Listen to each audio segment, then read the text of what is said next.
The overall goal of this procedure is to obtain mature, ramified osteocytes from primary osteoblasts.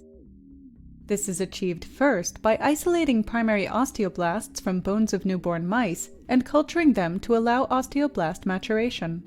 Next, confluent osteoblasts are trypsinized, then counted and replated at a defined density to ensure success. Then, all trans-retinoic acid, or ATRA, is added to the cell medium to reduce cell proliferation and induce complete differentiation towards osteocyte morphology.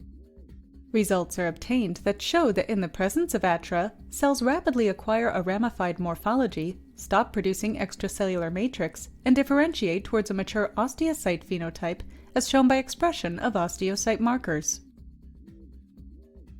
The main advantage of this technique over existing methods, such as the isolation of primary osteocytes or the differentiation of osteoblasts in a three-dimensional matrix, is that it produces sufficient numbers of osteocytes in a few days. The absence of surrounding matrix facilitates the use of these cells in any cell biology and molecular biology assays. Furthermore, the method can be applied to transgenic mice, allowing functional studies on molecules of interest. Demonstrating the procedure will be Deborah Mattinzoli, a PhD from my lab.